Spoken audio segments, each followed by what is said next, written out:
여러분, 더위 얼마나 수고가 많습니까? 아마 제가 생각하고 느끼기에도 제가 살아오면서 이렇게 더운 여름은 일찍이 맞아보지 못한 것 같아요. 옛날에는 32도만 되면 참 더웠다 그랬는데 지금은 32도는 시원한 거고 40도가 넘어가고 저기 경산 어디는 38도, 39도, 대전은 35도, 36도. 오늘 조금 기온이 34도. 내일부터는 이제 오늘 고비로 해서 기온이 많이 떨어져 가지고 31도, 2도 된다고 합니다. 이제 곧 크리스마스가 다가오니까 조금만 참으면 이제 이 무더운 여름도 지나갈 것입니다.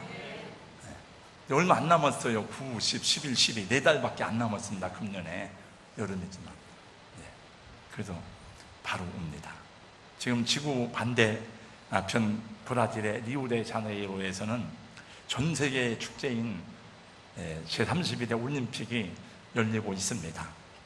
연일 승전보를 전해오는 우리 선조들에게 열심히 박수를 보내고 메달을 딸 때마다 그 선수만이 아니라 우리도 자랑스럽게 생각합니다. 우리나라 선수가 메달을 땄구나.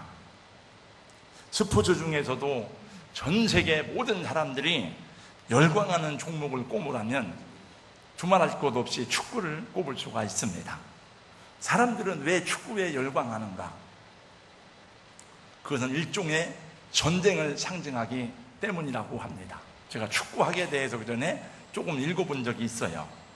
하나의 팀이 단결을 이루어서 상대방의 공격을 막아내고 다시 전열을 정비해서 상대방을 공격하여 골을 넣는 것은 적진을 돌파하여서 그 수도를 정복하는 것 같은 것을 상징하는 것이기 때문이라고 합니다.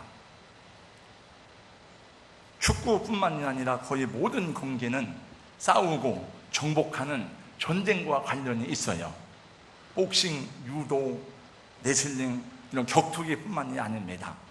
사격, 양궁, 펜싱 이런 종목도 국가나 부족 간의 전쟁에서 나온 것이고 근대 5종 경기도 군대에서 나온 것입니다. 육상 경기의 꽃이라고 하는 마라톤도 페르시아군과 아테네군이 마라톤 평원에서 전쟁을 하였을 때에 아테네는 도시국가잖아요. 페르시아의 10만 대군을 이길 수 있는 힘이 없습니다. 그러나 아테네군이 페르시아의 10만 대군을 물리쳤을 때에 이 기쁜 승전보를 전하기 위해서 필리피데스라는 사람이 마라톤 평원에서 아테네까지 42km를 쉬지 않고 달려서 우리 아테네 군대가 승리하였습니다라고 승전보를 전하고 그 자리에서 쓰러져서 춤을 거두었다고 하는 데서 마라톤의 유래가 되었습니다. 가인과 아벨 이후 인류의 역사는 투쟁과 전쟁의 역사가 계속되었습니다. 이기는 자는 살아남고 패하는 자는 얼마나 비정하고 비참한 인들을 만나는지 모릅니다. 우리나라의 할머니들이 꽃다운 청춘에 그 꽃을 피워보지도 못하고 일본 군대의 위안부로 끌려가서 일생을 한만피해 살다가 지금도 살아있는 분들이 여러분들이 계신데 나라 없는 백성의 소름을 보여주는 한 단면입니다. 이제 내일이면 해방 8.15 해방 광복 71주년이 되는 날인데 우리는 하나님의 구원받은 하나님 나라의 시민권을 가진 사람이지만 또 대한민국에 살고 있는 국민의 한 사람으로서 나라에 대한 소명과 나라를 사랑하지 않을 수 없는 이 시대의 책임을 가지고 있는 크리스찬인 것을 알고 우리 성도님들 저와 더불어 나라를 위해 기도하며 나라를 사랑하고 나라를 귀히 여기는 우리 하나님의 자녀들 될 수 있기를 예수님의 이름으로 축원합니다. 오늘날 우리나라의 상황을 말할 때 많은 분들이 구한말과 비슷하다는 얘기를 하고 있는 것을 들었습니다. 땅은 우리나라 땅인데 우리나라에서 러시아 군대와 일본 군대가 전쟁을 하고 땅은 우리나라 땅인데 청나라와 일본이 우리나라 땅에서 전쟁을 하고 청일전쟁, 널전쟁이 일어났던 기억을 우리는 가지고 있습니다. 이와 같이 지금도 미국과 중국이 우리나라를 사이에 두고 기싸움을 하고 있는 것이 현실입니다. 지난 11일 날 목요일 날 아침에는 우리 교회에서 군전연합회 조찬 기도회를 하였는데 인동교회 장로님, 그 여자 장로님, 통합 측에는 여자 장로님이 계신데 여자 장로님이 대표 기도를 하는데 아주 우리나라의 상황들에 대해서 적나라하게 표현을 하면서 이 나라, 이 땅에 진정한 자유와 평화가 임하기를 기도하는 간절한 기도 소리를 들었습니다. 지난 과거에 우리나라는 미국과 소련의 냉전 시대 때문에 우리나라는 알지도 못하게 괜히 이 남북으로 분단돼 자기들끼리 줄 서놓고 북쪽 남쪽 해놓고 지금까지 이 민족의 비극을 안고 살아가는데 이제는 미국과 중국의 패권 다툼에 휘말리게 되어서 대통령도 힘들고 정부도 힘들고 국민들도 이것이 옳다 두 가지로 갈라져서 싸우는 것을 볼 때 너무나 가슴 아프게 생각이 됩니다. 지난 화요일에는 저희 총회 교단에 제 업무가 있어가지고 모처럼 서울을 다녀왔습니다. KTX를 타고 서울역에 내려서 역전을 빠져나가서 지하철을 타려고 막 이렇게 급한 발걸음으로 걸어가는데 어디서 고함 소리가 막 들리는 거였습니다. 보니까 대학생인 듯한 한 여학생이 팻말을 들고 시위를 하는데 우리나라에 사드는 필요하지 않습니다. 사드 배치를 반대합니다. 그런 팻말을 들고 1인 시위를 하고 있고 그 주변에 대학생들인 듯한 청년들이 그 전단지를 나누어 주고 있었습니다. 근데 지나가다가 연세가 많이 든 어떤 어르신이 그걸 보고 그 학생한테 가서 그 여학생한테 가서 야단을 치는 거예요. 그 소리였습니다. 그러면서 제가 그거를 다 듣지는 못했지만은 너희가 어느 나라 사람이냐? 너희가 뭘 안다고 그러는 거야? 북한이 그렇게 좋으면 북한 가서 살지. 지금 여기서 살면 내 나라를 지키기 위해서 한다는데 왜 너희들이 이걸 반대하냐고 막 그랬는데 제가 그 지하철에 내려갈 때까지 그 어르신은 계속 그 여학생을 꾸짖고 있는 것을 들었습니다. 그분의 분노가 쉽게 가라앉지 않을 것처럼 보이는 걸 보면서 저도 발걸음을 재촉했습니다.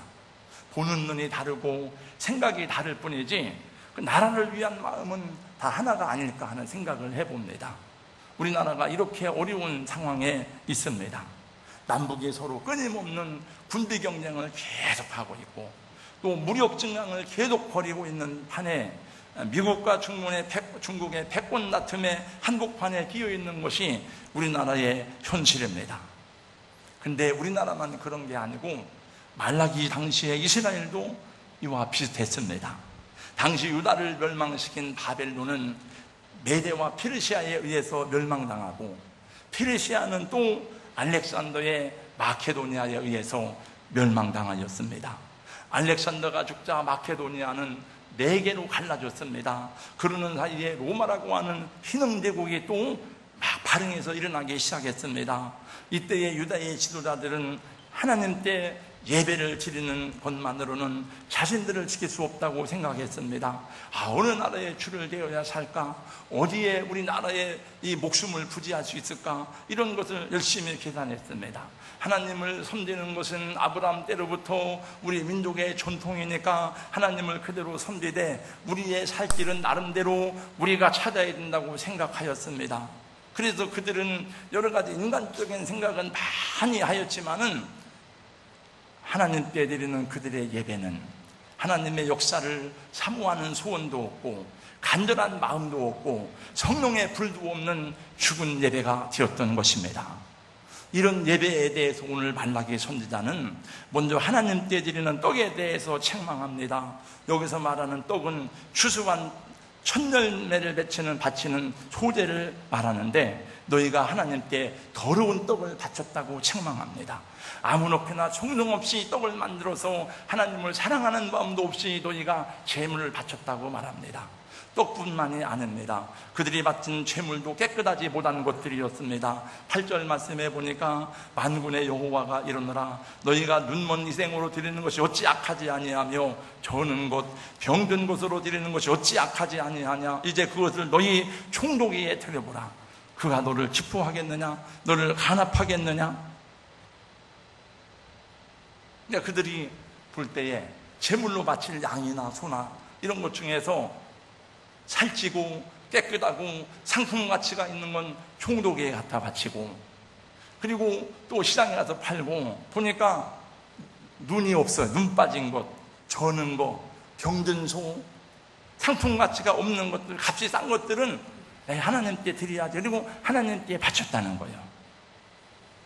하나님께 그런 예배를 드린다는 것은 그만큼 하나님을 향한 사랑도 없고 하나님을 두려워하는 마음도, 경외하는 마음도, 존중하는 마음도 없는 것을 보여주는 것입니다. 그저 의무적으로 예배를 드리는 것입니다.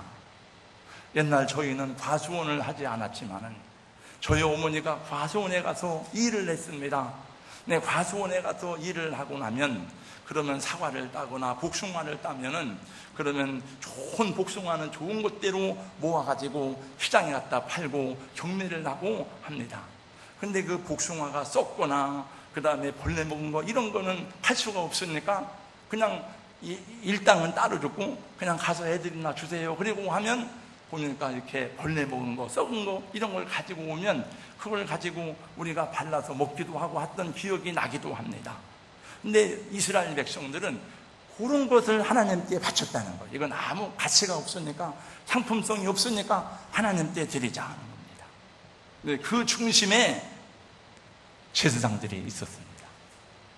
여러분, 제사장들은 예배를 최우선으로 생각하고 헌신해야 되는 사람들입니다. 백성들의 잘못된 신앙을 깨우쳐주고 진실과 성심으로 예배드릴 수 있도록 가르쳐줘야 될 사람들이 제사장들인데 그들이 먼저 타락했습니다. 그들이 먼저 하나님을 경외하는 마음이 없었습니다. 그러면 소망이 없는 거죠. 지도자가 타락하고 제사장이 타락했는데 무슨 소망을 찾을 수가 있겠습니까? 원래 이스라엘과 유다가 멸망한 것도 그것 때문이었습니다. 그러니까 국민들도 잘해야 되지만은 지도자들이 참 중요하고, 그래서 성경은 우리에게 뭐라고 하는 거면 나라의 지도자들을 위해서 기도할 것을 우리에게 명령하고 있습니다. 여러분, 나라의 대통령과 우정자들이 우리의 국민들의 존경을 받고 신뢰를 받고 사랑을 받으며 우리 대통령 또 우리 정부 지도자들 다 믿고 신뢰하고 따를 만한 그런 지도자들이 돼야 되잖아요. 목회자들이 타락하면 성도들은 두말할 것도 없습니다. 그러니 제가 여러분들을 위해서 기도하는 것처럼 여러분도 주의 종들을 위해서 끊임없이 기도해 주시기를 예수님의 이름으로 부탁합니다. 하나님의 백성들에게 중요한 것은 양심을 따라 사는 거예요. 죄를 지었으면 지었다고 고백하고, 말씀대로 살지 못했으면 말씀대로 살지 못한 것을 눈물로 고백하면서 하나님의 긍휼과 사랑을 구해야 되는 것입니다. 여러분, 우리 장로님이라고 해서, 주의 종이라고 해서 어떤 사람도 하나님 앞에 나는 이만하면 되겠지요라고 완전하고 깨끗한 사람은 이 땅에서 찾을 수가 없습니다. 하나님 앞에 이만하면 됐다고 자기 자신을 드러낼 사람이 세상에 어디 있겠습니까? 그러므로 우리 모두는 다 하나님의 은혜가 필요하고 하나님의 사랑과 긍휼이 필요한 사람들이고, 그래서 하나님의 손길이 필요한 사람들인 것입니다. 그러므로 우리가 안고 있는 문제들을 해결하는 것도 중요하지만은 하나님이 우리를 받아주시도록 겸손히 주님 앞에 나와 엎드려 은혜를 구하는 것입니다. 하나님이 진노의 손길이 아니라, 하나님의 진노의 눈이 아니라 하나님의 은혜의 눈으로, 사랑의 손길로, 자비의 눈으로 우리를 바라보시며 우리 가운데 임재하시도록 주의 긍휼과 주의 사랑을 구함이 우리의 자세인 줄로 믿습니다. 이것이 우리가 받을 은혜요 축복인 것입니다. 여러분, 이런 은혜를 사모하고 이런 마음으로 예배를 드리는 사람이 비록 정결하다고 말할 수는 없을지라도 어떻게 예배를 드리겠습니까? 간절한 마음으로 예배를 드릴 수밖에 없죠. 하나님, 나 같은 죄인이 오늘 또 아버지 앞에 왔습니다. 하나님, 저를 받아주시고 저를 새롭게 하시고 저에게 삶의 용기를 주세요. 은혜를 구할 수밖에 없는 것입니다. 우리는 예배를 드릴 때마다 이 예배를 통해서 내가 살 수도 있고 죽을 수도 있다. 하나님은 나의 생사를 주관하시는 분이다. 내 마음과 나의 온 성품을 다해 섬겨야 되는 하나님, 이제 저를 받으시고 저를 긍휼히 여겨주세요 하는 소원을 가지고 드리는 예배가 되어야 할 줄로 믿습니다. 우리가 하나님께 예물을 드리는 것도 마찬가지예요. 그냥 하다가 쓰고 남은 걸로 그냥 하는 것이 아니고, 비록 작은 것일지라도 하나님, 제가 연약합니다. 부족합니다. 제가 이것밖에 없습니다. 그리고 준비된 마음으로 미리미리 준비해 정성을 담아서 하나님께 봉헌하니 하나님이 기쁘게 받으실 아름다운 헌신이 되는 것입니다. 그러므로 나의 개인적인 상황과 관계없이 나의 주변의 상황이 어떻게 돌아가든지 하나님은 나의 경배와 찬양을 받으시기에 합당한 분이신 것입니다. 그러므로 성도 여러분, 어떠한 형편에 처해 있든지 최선의 마음과 자세를 가지고 주님을 예배해야 함이 마땅한 줄로 믿습니다. 다윗이 그런 예배자가 아닙니까? 바울이 그런 경배와 찬양을 하나님께 드렸습니다. 복음을 전하다가 매를 맞았습니다. 감옥에 갔습니다. 발이 착고에 차여 있습니다. 온몸이 다 상하고 찌들고 온몸이 쑤시고 아픕니다. 밥도 제대로 못 먹었습니다. 그러나 그는 옥중에서도 다시 일어나서 하나님께 찬미의 제사를 드렸습니다. 하나님께 감사의 기도를 드릴 때에 하나님이 역사하셨던 것입니다. 그러나 유다 백성들은 그렇게 하나님을 섬기지 않았습니다. 그런 모습으로 예배하지 않았습니다. 초롱초롱하고 기름기 나는 양과 소는 그 사회를 지배하고 있는 권력자인 총독에게 뇌물로 갖다 바치고, 야, 이거 눈 멀었네, 다리 부러졌네, 이 병들었네, 상한 것들은 하나님께 갖다 드려야지. 왜요? 하나님보다 그들의 총독이 그들의 운명을 좌우하고 있는 실제적인 힘이라고 믿었기 때문입니다. 하나님하고 거래해봐야 남는 게 없습니다. 거래처 사장님한테 밥 한 끼 더 사주는 게 유익이지, 하나님하고 거래해봐야 이게 뭐 남는 게 없어요. 보니까 하나님과의 관계는 가장 낮은 관계입니다. 여러분, 우리가 이 세상에 살아갈 때에 관계의 중요성이 있습니다. 우리 부부 간의 관계가 있습니다. 그 아들, 자식 간의 관계가 있습니다. 그리고 그 관계는 가족일수록 더 가깝습니다. 아들에게는 내가 정말 살이라도 떼어주고 싶습니다. 아들이 만약에 우리 가난에 걸렸다면 내 간을 이식해주고라도 할 수 있는 그런 관계입니다. 그러나 점점 더 관계가 멀어지면은 주고 싶은 마음이 없고, 그리고 그냥 한 푼 받으세요 라고 할 수 있지만 내 중요한 것을 줄 수 있는 것은 아니에요. 그러니까 이스라엘과 하나님과의 관계는 가장 낮은 관계가 된 거예요. 아마 예루살렘 어느 시대에도 이렇게 이스라엘의 예배가 타락한 적은 없었을 것입니다. 우리 사랑하는 성도 여러분, 진실과 겸손으로 하나님을 섬기고 예배하는 여러분들이 되시기를 주님의 이름으로 축원합니다. 그들은 그것을 알지 못했습니다. 그렇게 하면서도 왜 선지자가 하나님께서, 이건 선지자가 전했지만 하나님께서 하시는 말씀입니다. 하나님이 그들을 깨우쳐 주기 전까지는 그들은 몰랐습니다. 아니, 이스라엘은 깨우쳐 주어도 그들은 깨닫지 않았습니다. 잠언서 말씀해 보니까 미련한 자는 공의로 지어도 그 미련한 것이 벗겨지지 아니한다는 말이 있어요. 혹시 여러분, 우리 가운데 이런 예배자는 없습니까? 나는 목사님 감동이 안 됩니다. 목사님, 나는 은혜가 잘 안 됩니다. 그러면 기도하세요. 주님, 나를 감동시켜 보세요. 주님, 내 마음에 변화를 주시고 내 심령에 강팍한 마음이 사라지게 하세요. 그것도 안 되면 목사님, 저를 위해서 기도해 주세요. 장로님, 권사님, 제가 왜 이런지 모르겠는데 저를 위해 기도해 주세요 라고 하나님 이 믿음의 사람들에게 부탁이라도 하시기 바랍니다. 여러분, 미국이 세계의 중심이 아닙니다. 중국이 세계의 중심이 아닙니다. 하나님이 세계의 중심인 것입니다. 미국 편에 서면 살 수 있을까? 중국 편에 서야 될까? 이게 다 생각이 달라. 지금 그 두 사이에서 지금 정부도 힘들어하고 있는데 우리는 그분들을 위해서 기도해주고 또 그분들은 정책을 잘해야 되겠지만은 우리가 믿고 기도하는 사람들은 하나님이 지켜주어야 산다고 하는 그 믿음을 가지고 주님을 바라보는 민족이 되어야 하는 줄로 믿습니다. 여러분, 이 역사적으로 나라들은 다 패권을 추구하게 되어 있어요. 자기들이 그걸 가지고 영원히 먹고 사는 것도 아니지만은 다 죽이고 빼앗고 정복해서 그 길을 원해. 중국도 미국도 러시아도 페르시아도 로마도 다 바빌론도 마찬가지예요. 인간이 구조적으로 죄를 지었기 때문에 인간 세계는 그럴 수밖에 없는 것입니다. 어느 나라에 기대어야 잘 살 수 있을까? 우리나라가 어려운데 어느 나라에 기대어야, 어느 나라에 우리가 붙어야 생존할 수 있는가?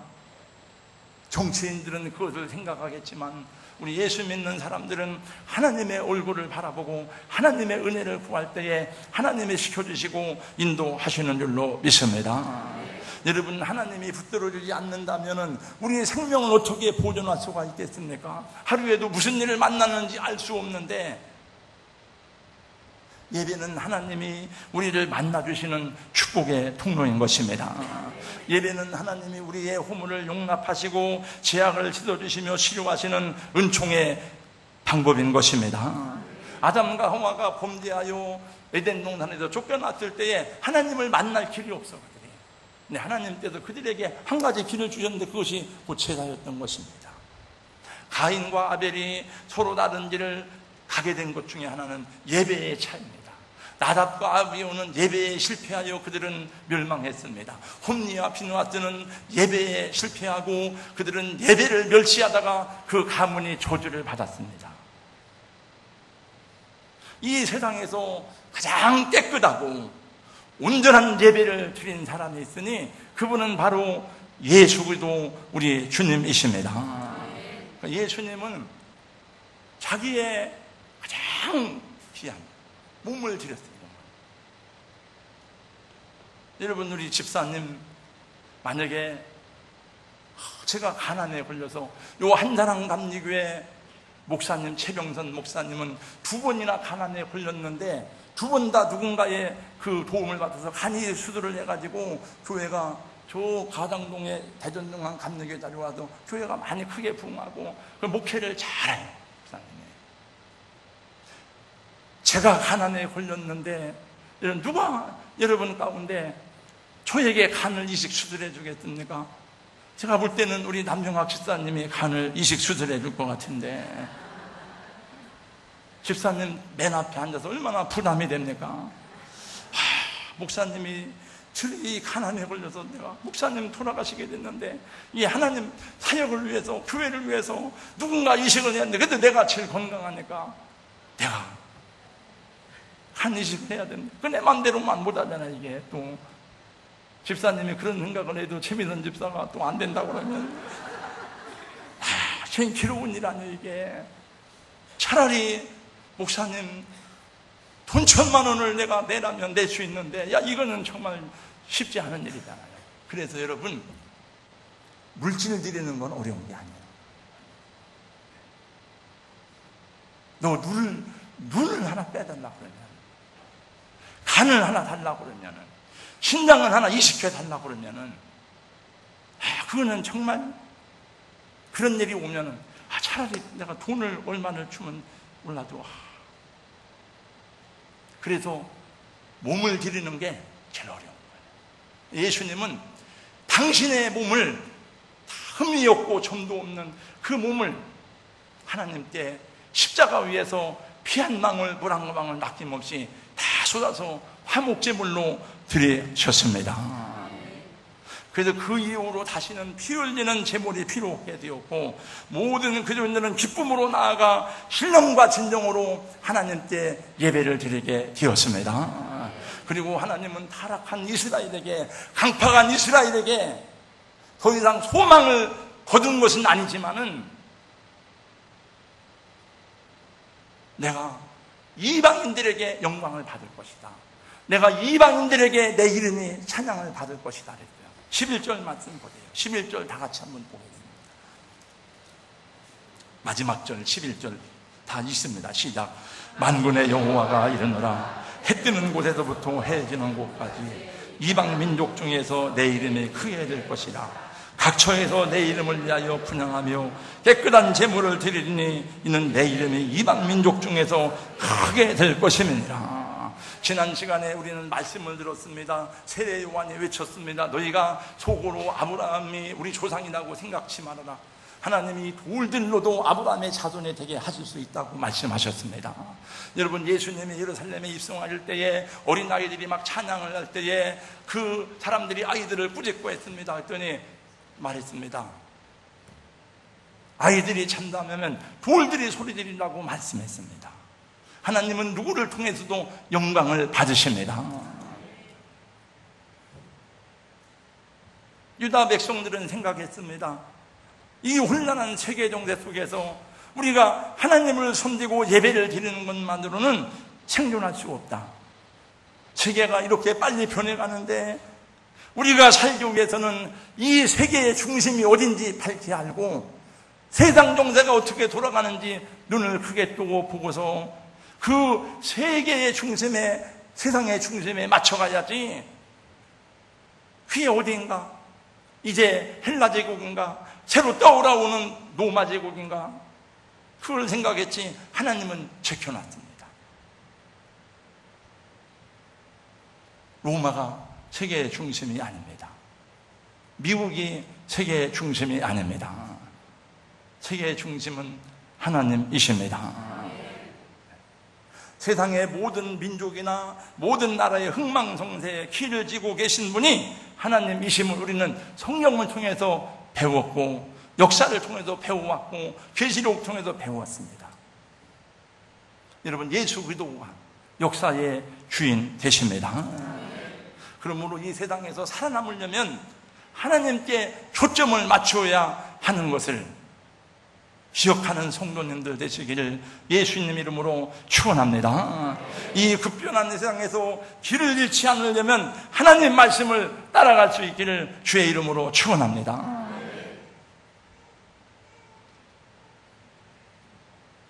어디에다가 초점을 맞춰야 되나? 영어를 잘하게 해야 될까? 수학을 잘해야 될까?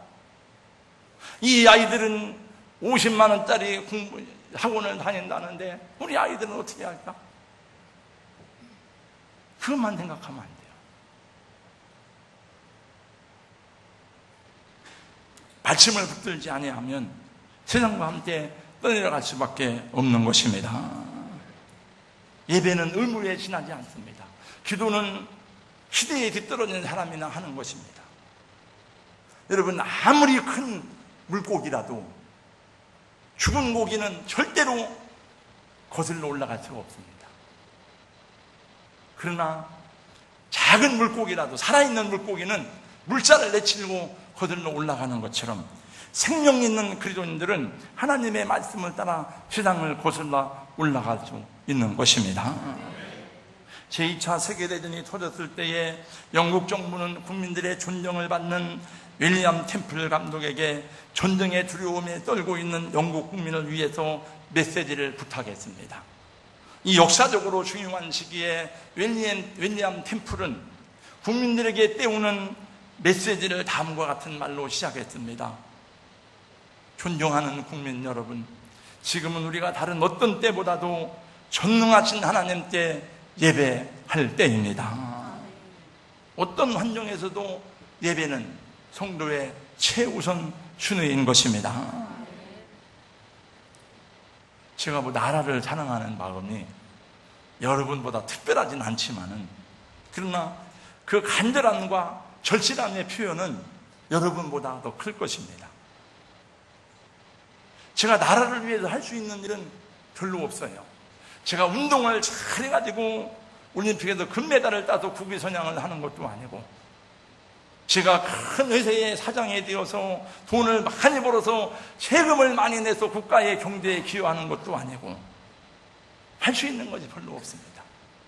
그러나 저는 목회자로서 정직하게 바르게 사명을 감당함으로 나라의 한 작은 부분을 감당하고, 하나님이 기억하실 만큼 나라를 위해서 열정을 가지고 간절하게 기도하고 있습니다.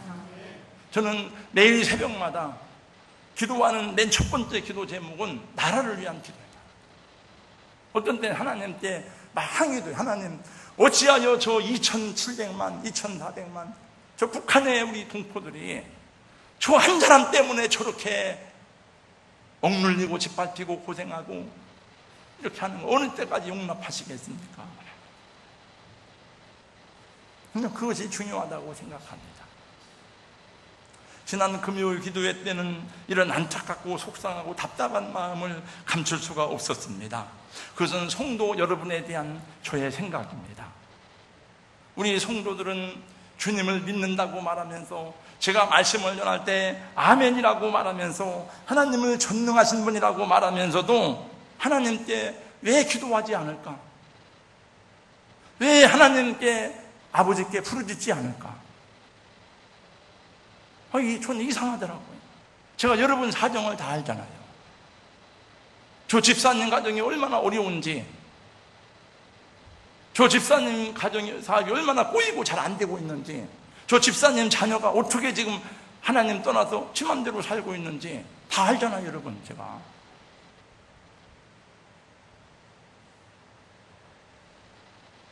근데 왜 기도를 안 할까? 왜 부르짖지 않을까? 성경이 계속 예수님께서 말씀하시고 하나님이 부르짖고 기도하라고 기도 말씀하셨는데, 저분은 굉장히 어려운데 무슨 빽이 있길래 기도하지 않을까? 저분은 돈을 어디다가 많이 감춰놓고 쌓아놨을까? 이런 생각을 해봅니다. 맨날 아프다고 하지만은 한 번도 목사님 아파요, 기도해 주세요, 들어보지 못한 사람도 있어요. 물론 제가 능력이 부족하지만 많은 분들이 저한테 와서 기도를 해달라고 낫다는 사람도 있는데, 그래서 정말 하나님을 믿는가? 저도 괴로운 일이지만 하나님도 얼마나 답답하고 괴로울까? 이런 생각을 해봤어요. 여러분, 늘 말씀드리지만 행동하지 않는 믿음은 믿음이 아닙니다. 순종하지 않는 믿음은 믿음이 아니에요. 여러분, 하나님을 믿으십니까? 여러분은 하나님을 어떤 하나님으로 알고 믿으십니까? 우리 신앙 고백의 첫머리에 보니까 나는 전능하신 아버지, 보니까 첫 번째 전능하신 아버지로 믿더라고. 그러니까 전능하신 아버지. 근데 왜 저 집사님은 문제가 많고 저 권사님은 저렇게 문제가 많은데 왜 전능하신 아버지 앞에, 모르겠어요, 다른 기도원에 가서 구하는지 모르지만 왜 구하지 않을까? 그 다음에 보니까 천지의 창조주로 믿습니다. 천지를 창조하신 하나님으로 믿는데 왜 안 믿을까?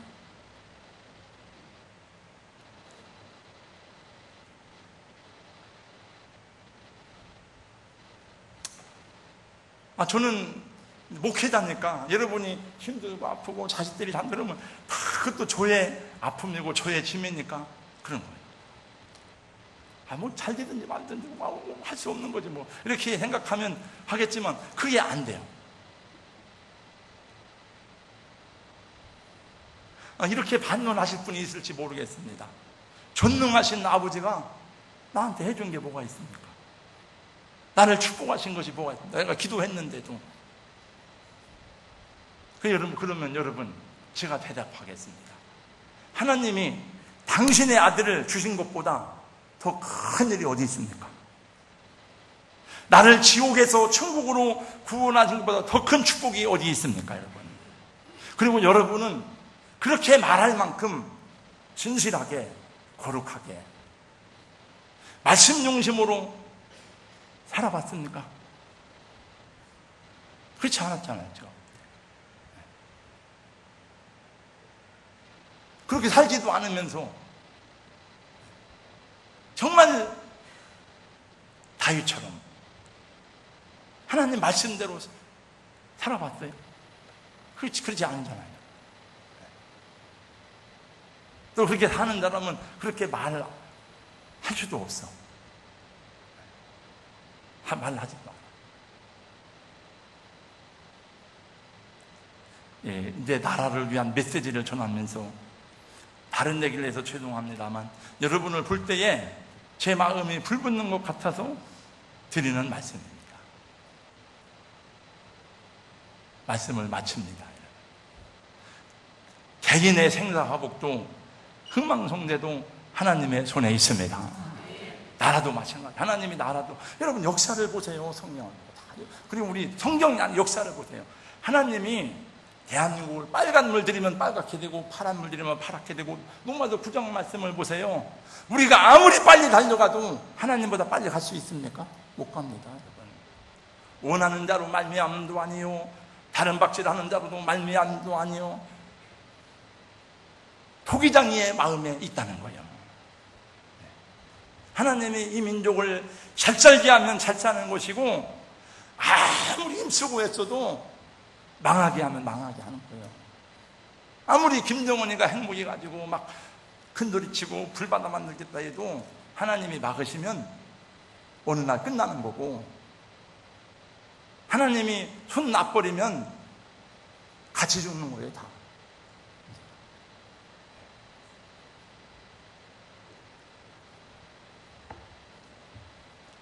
브라질에서 올림픽이 열리는데 브라질이 얼마나 큰 나라인지 아실 거야. 여러분들. 브라질은 자원이 우리나라하고 비교할 수 없고 땅덩어리는 남한의 90배입니다. 한반도의 38.5배.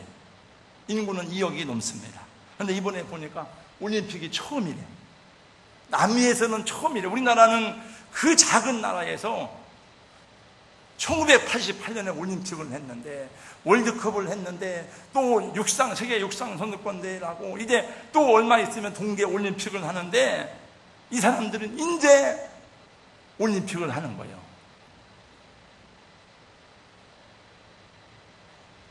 이번에 올림픽에 참가한 수만 명의 선수들에게 최신형 핸드폰을 다 하나씩 선물로 줬는데, 그 선물을 누가 준지 아시죠? 누가 줬어요? 우리나라 기업에서 줬어요. 근데 우리나라가 약소민족이 아니야. 우린 계속 약소민족 그랬는데 보니까 약소민족이 아니야. 하나님이 축복해 주셨고, 또 우리가 바로 서면 하나님이 더 크게 축복해 주실 줄로 믿습니다. 우리 개인이 교회와 하나님을 바로 섬기고 하나님을 사랑하며 의지할 때 나라도 복을 받고 또 민족도 복을 받게 될 줄로 믿습니다. 그리고 제 개인적인 생각으로 정부가 하는 일은 같이 도와주고 힘을 합해줘야 되지. 그래야 돼요. 대통령도 얼마나 고민이 많겠어요. 그리고 나라가 잘 되어야 우리도 살고 우리 자손들도 평안하게 살게 되는 것입니다. 할렐루야. 거룩하신 우리 하나님 아버지 감사합니다. 풍랑이는 바다에서 제자들이 참으로 배가 깨어질 것 같은 어찌할 수 없는 상황에서 그들이 참으로 곤고함 가운데 환난 가운데 있을 때에 구물에 주무시는 주님을 깨웠습니다. 주님을 깨우실 때에 주님 말씀하시니 파도치는 바다가 잔잔하여지고 물결이 잔잔하여졌습니다.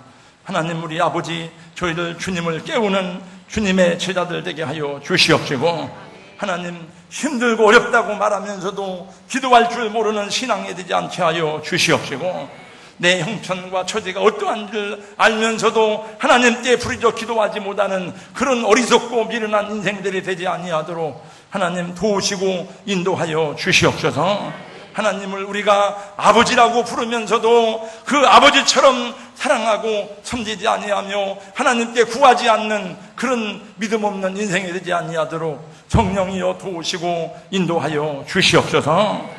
우리 성도님들, 하나님 너는 내게 부르지라 내가 내게 응답하겠고 내가 알지 못하는 크고 비밀한 일을 내게 보이라고 말씀하셨던 이 모든 주의 말씀들이 오늘 우리 삶에 응하여져서 하나님 행동하는 믿음, 순종하는 믿음이 되게 하여 주시옵소서. 이 나라와 민족도 하나님의 주권 앞에 있는 것을 믿고 하나님께 기도하는 종들을 통해서 하나님이 나라의 장래와 이 나라의 모든 소망이 주께 있는 것을 믿사오니 성령이여 주관하시고 인도하여 주시옵소서. 예수님 이름으로 기도하옵나이다. 아멘.